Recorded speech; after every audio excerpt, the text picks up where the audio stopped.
Imagine ter que abandonar tudo, sua casa, sua vida, por causa da sua fé. Essa era a realidade dos valdenses.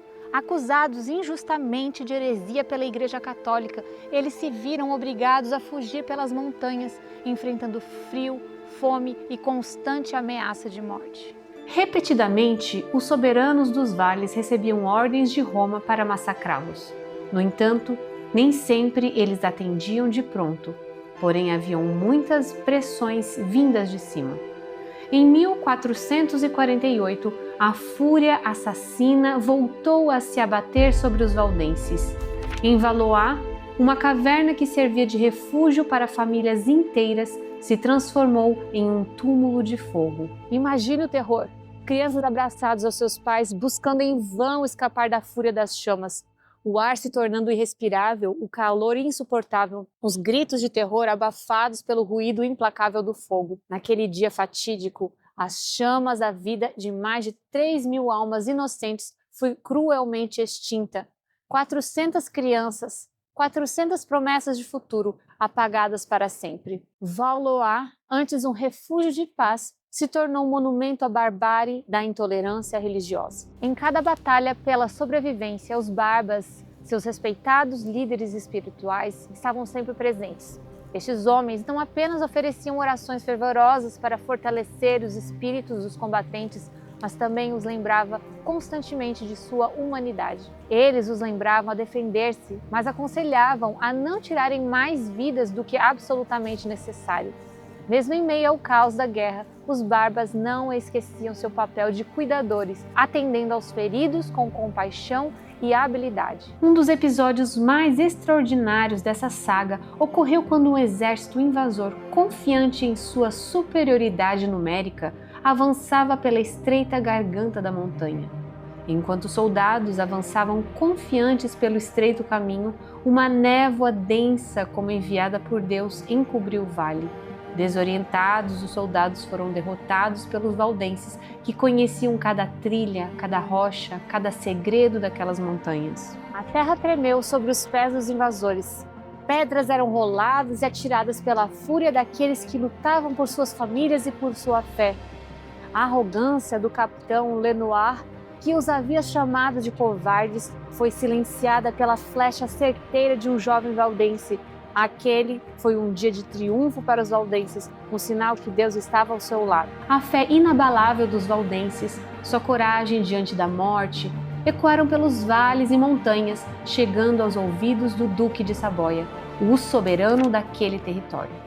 Intrigado e, quem sabe, tocado por aquela resistência inesperada, o Duque, após um ano de derrotas sucessivas do exército papal, convocou os valdenses para uma conferência de paz. 12 sábios valdenses foram como representantes de seu povo até Turim. O duque, acostumado à pompa e à arrogância da corte, se deparou com a simplicidade e honestidade dos valdenses.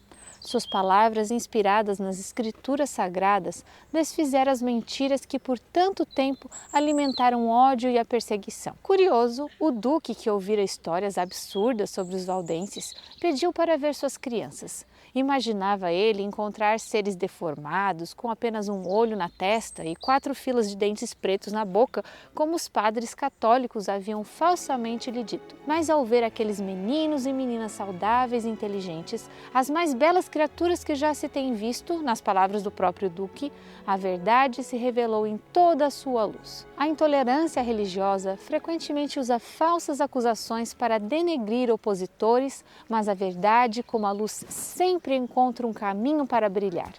O duque, reconhecendo o erro que havia cometido, prometeu o fim das perseguições.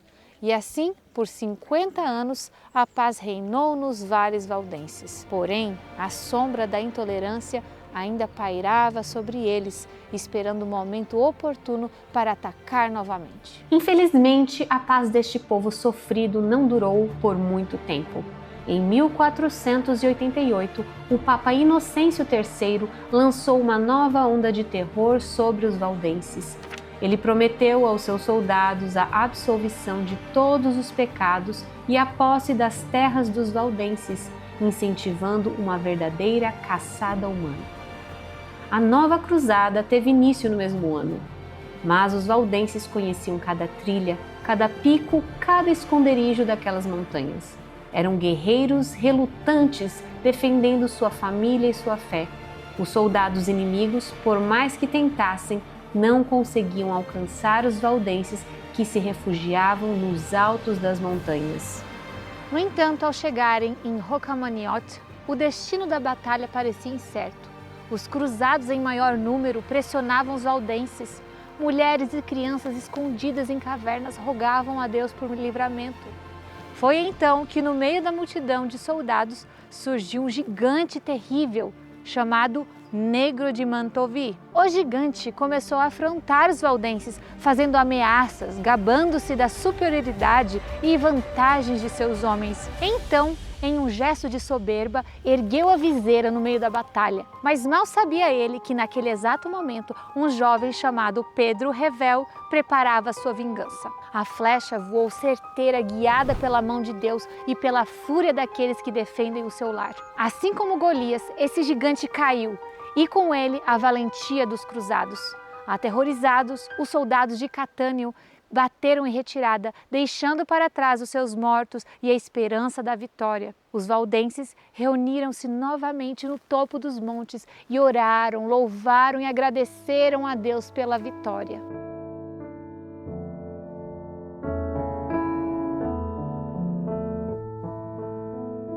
O Senhor preserva todos aqueles que o amam, mas todos os perversos ele destruirá.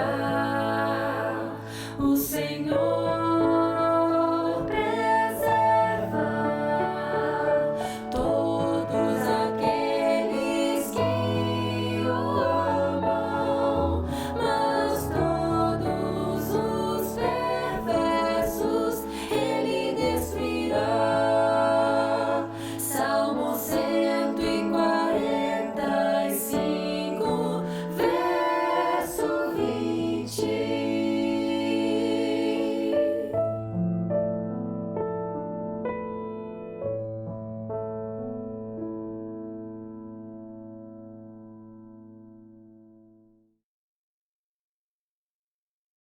Muitas foram as batalhas, muitas as vitórias, muitas as derrotas e as perdas, mas a fé dos valdenses, assim como as montanhas que os protegiam, permanecia inabalável. Eles haviam aprendido que a verdadeira força não estava nas armas, mas na fé inabalável em Deus e na justiça de sua causa. A fúria da igreja não se limitava à morte. A crueldade assumia formas ainda mais perversas, com o objetivo de arrancar a fé dos valdenses desde a raiz. Filhos foram arrancados dos braços de seus pais, separados para sempre. Meninas enviadas para longe, forçadas a renunciar à sua fé em conventos. Meninos obrigados a se converter ou enfrentar a morte. A dor da separação, a angústia da incerteza se tornaram companheiras constantes dos valdenses.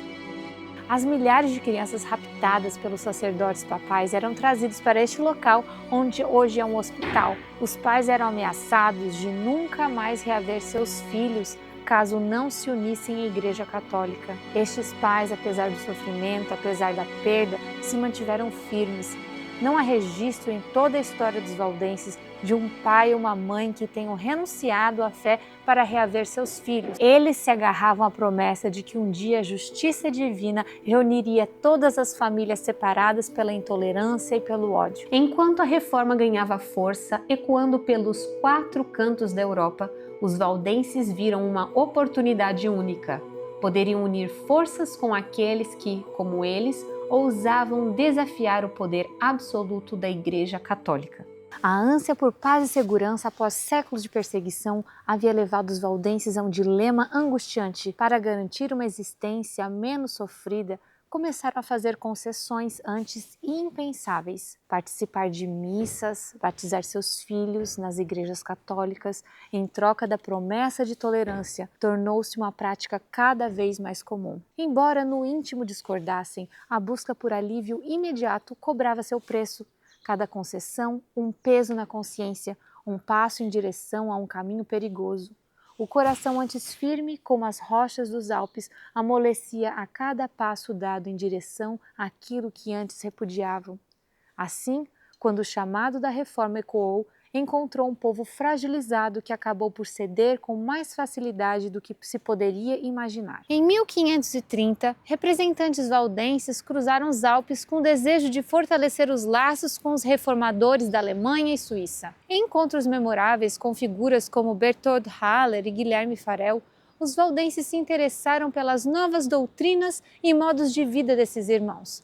Nascia ali uma aliança que prometia mudar o destino daqueles vales. Apesar do entusiasmo de muitos valdenses em unir forças com a reforma protestante, a decisão não foi unânime. Enquanto alguns viam a união como um passo natural, outros buscaram orientação nos irmãos da Morávia e nos hussitas, que os aconselharam fortemente contra a adesão.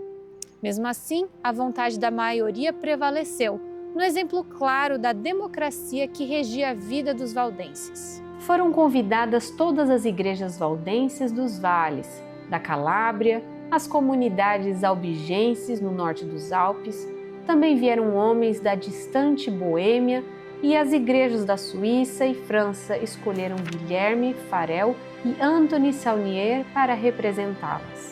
O Sínodo de Champforan, em 1532, foi um marco na história dos valdenses e selou a união com a Reforma. Aqui neste local foram tomadas decisões cruciais: a adesão aos princípios da Reforma, a elaboração de uma nova confissão de fé ecumênica e a tradução da Bíblia para o francês. Este pago pelos próprios valdenses como um presente à Reforma. Mas a essa união, apesar de promissora, não veio sem um preço. Para se harmonizarem com os reformadores, os valdenses tiveram que abrir mão de alguns princípios e crenças ancestrais. Mudanças sutis, como a forma de chamar seus pastores, agora reverendos, a adoção do francês como língua oficial e até mesmo a transferência do dia de guarda do sábado para o domingo revelavam a influência crescente da Reforma. Para muitos valdenses, a união com a Reforma genebrina representava uma ruptura inaceitável com a tradição ancestral.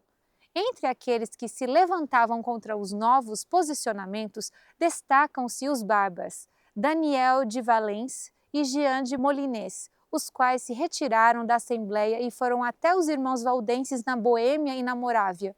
Eles alegavam que essas reformas desonrariam a memória daqueles que haviam conduzido a igreja tão felizmente até então. Eles esperavam obter uma revogação dessa conferência com a ajuda dos irmãos boêmios. A notícia da adesão dos valdenses à reforma alarmou muitos irmãos da Morávia. A decepção foi profunda a ponto de lhes escrever uma carta reescrevendo as palavras de Paulo aos Gálatas. Admiro-me de que vocês estejam abandonando tão rapidamente aquele que os chamou pela graça de Cristo para seguirem outro evangelho. Os dois barbas retornaram em julho de 1533 com a longa carta dos crentes boêmios pedindo que outro sínodo fosse realizado em Prau durante agosto, do qual eles mesmos participariam. O sínodo de Prau foi marcado e, após a ampla discussão e para a tristeza dos conservadores, confirmou-se a decisão de Champforan. Isso mostra que Deus já não estava mais agindo nas reuniões da Conferência Geral dos Valdenses. As decisões tomadas não refletiam mais a voz de Deus. Desapontados com os rumos do movimento, aqueles que se manifestavam fiéis à sua fé acabaram tendo que se separar de seus antigos irmãos, migrando para diferentes regiões, como o sul da França e Espanha, carregando consigo a esperança de viverem sua fé em liberdade. Daniel de Valence e Jean de Molinés, eles recolheram os manuscritos valdenses, possivelmente para preservar as tradições originais do grupo. Nunca mais se teve notícias do paradeiro de tais manuscritos. Curiosamente, muitos desses dissidentes ficaram conhecidos como sabatates, sugerindo que esses valdenses representavam uma vertente mais conservadora, disposta a preservar as verdades bíblicas como o sábado, mesmo que isso significasse o isolamento e a perda do apoio de seus irmãos, o que certamente não era a sua primeira opção. Os anos que se seguiram após o Sínodo de Chanforã foram os mais terríveis enfrentados em toda a história valdense. Mas Deus, em sua misericórdia, havia preservado os fiéis com a luz da verdade que a espalharam em outras partes da Europa. Durante os séculos XIV e XV, um grande número de valdenses migraram para a Calábria, escapando das perseguições e fomes que assolavam suas comunidades. Ali, entre colinas e vales, eles fundaram pequenas comunidades agrícolas, vivendo em relativa paz e mantendo suas práticas religiosas. Para não terem problemas com a liderança, prometeram entregar os dízimos ao clero romano a fim de gozarem de certa paz. Fizeram isso mesmo sendo contrário às suas convicções. A vida na Calábria permitiu que os valdenses prosperassem. Eles cultivavam a terra e transmitiam suas tradições para as gerações subsequentes. Todavia, por conta do tempo de paz que viviam, essas comunidades tornaram-se mornas. Mas tudo mudaria com a chegada da Reforma Protestante no século XVI, quando as tensões religiosas na Europa aumentaram. Eles mal podiam crer que a Bíblia estava sendo pregada por toda a Europa e as heresias de Roma sendo combatidas. Os valdenses da Calábria despertaram de sua dormência e seu zelo missionário reviveu. Começaram a pregar nas cidades e vilas vizinhas sobre os erros da igreja. Inclusive, pararam de enviar os dízimos à instituição romana. Enviaram então cartas à Igreja Mãe nos Alpes, solicitando pastores missionários.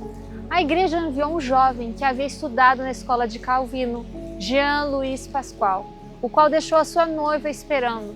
Pasquale tornou-se um símbolo da resistência valdense, organizando a defesa da sua comunidade frente às ameaças externas e fortalecendo-lhes a fé. Jean Pascal liderou reuniões e encorajou os valdenses a permanecerem firmes em sua fé, mesmo diante do perigo iminente.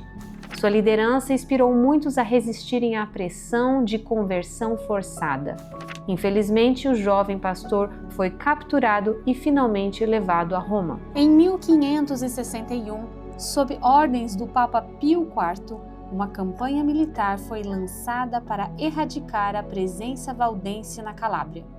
Tropas espanholas e locais foram enviadas para eliminar essas comunidades.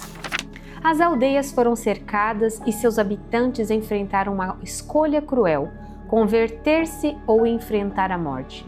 Muitos foram massacrados, outros presos e vendidos como escravos.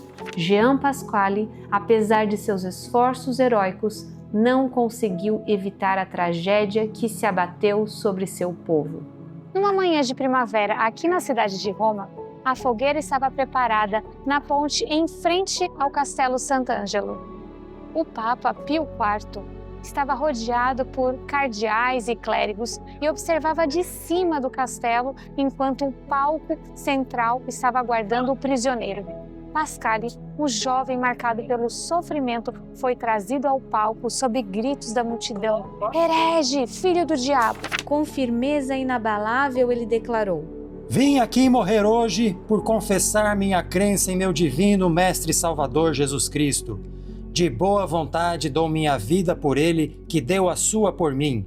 Então, com coragem, Pascal se voltou ao Papa, acusando de ser o assassino do povo de Deus, inimigo do Evangelho de Cristo e também o anticristo. Ele desafiou o Papa e seus cardeais a comparecerem um dia diante do tribunal de Deus, onde seriam julgados por seus crimes contra os seguidores de Jesus. Desconfortáveis com a ousadia de Pasquale, o Papa e seus cardeais sinalizaram ao executor para que apressasse a execução. Deste modo, foi silenciado o testemunho deste homem corajoso. Como vimos, a aliança com a Reforma em 1523 trouxe consigo um período sombrio para os valdenses, a chamada Páscoa Piemontesa. Essa onda de perseguição religiosa implacável testou a resistência do povo valdense, mas foi em meio à crueldade que um líder nato se revelou, Josué de Avenel. Sua coragem inabalável e astúcia militar se tornaram lendárias, inspirando a resistência e gravando seu nome na história valdense. É um fato histórico que foi ele quem criou o sistema de autodefesa de guerrilhas. Conhecendo bem o terreno, com poucos homens que se restaram, criavam um movimento de resistência, derrotando assim exércitos muito maiores. Essa estratégia de guerra foi utilizada por Napoleão, sendo que ele aprendeu deste guerreiro valdense.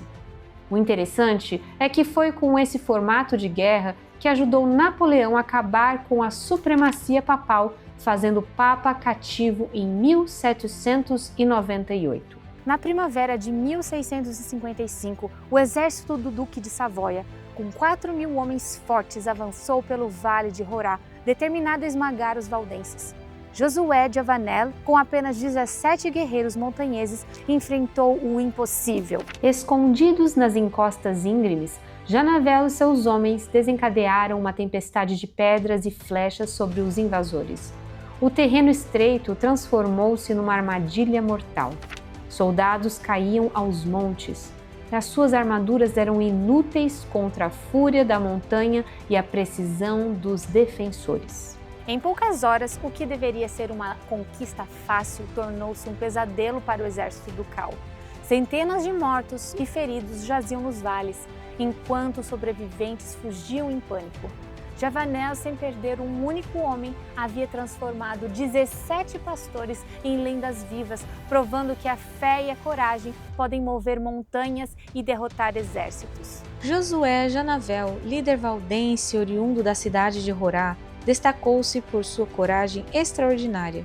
Sua vida familiar foi tragicamente devastada quando tropas do Duque de Savoia atacaram de forma brutal. Durante sua ausência, enquanto defendia bravamente sua comunidade, os invasores surpreenderam e capturaram sua família.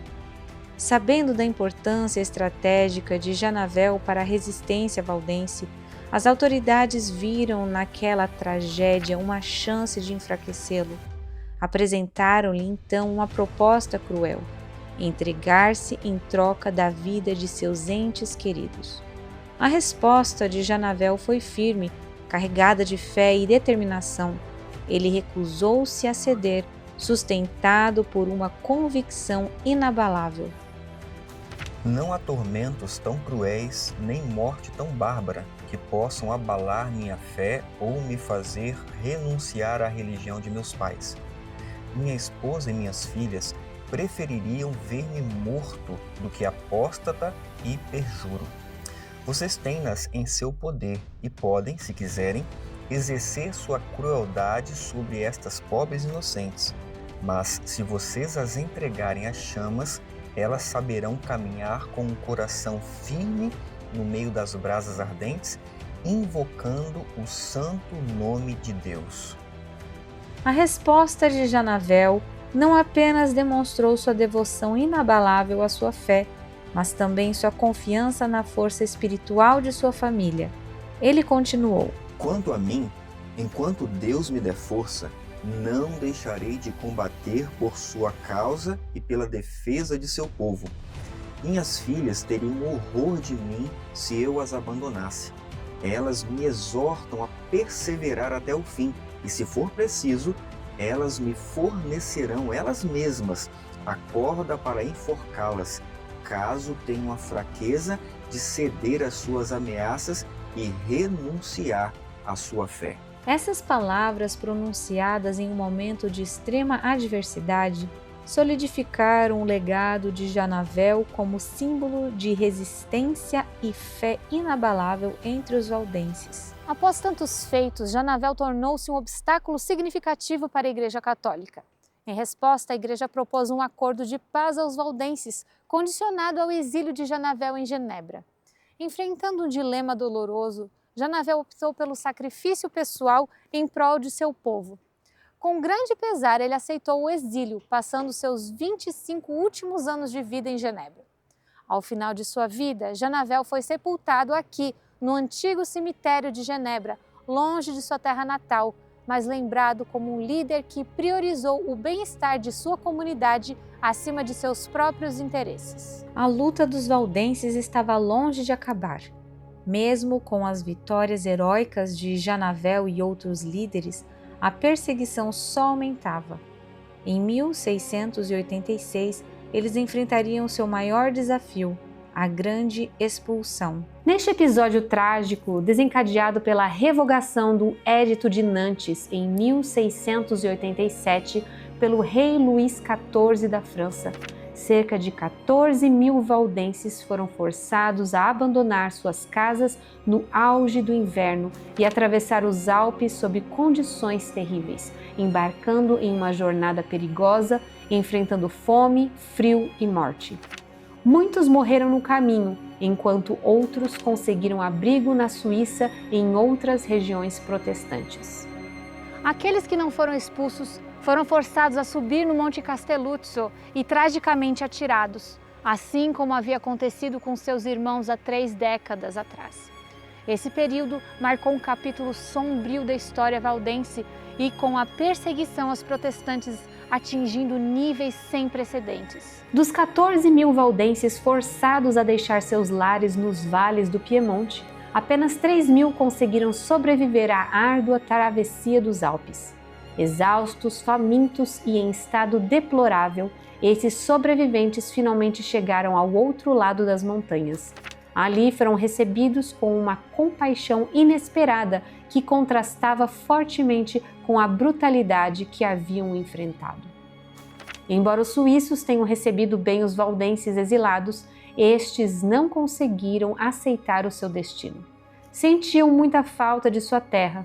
Janavel, já bem idoso para lutar, instruiu Henri Arnauld, um corajoso barba, a organizar uma estratégia para reconquistarem os vales. Em 1689, cerca de 800 guerreiros liderados por Arnauld iniciaram uma jornada que ficou conhecida como a Volta Gloriosa. No entanto, eles enfrentaram um grande desafio, um exército inimigo de mais de 20.000 homens bem equipados e posicionados nos Alpes, prontos para impedir seu retorno. A diferença era enorme, quase 25 soldados inimigos para cada valdense, mas a história conta que após 13 dias de lutas intensas, os guerreiros de Arnauld finalmente reconquistaram o Vale de Balmúcia. Este evento, conhecido como a Volta Gloriosa, não foi apenas uma vitória militar, mas um exemplo do poder do espírito humano.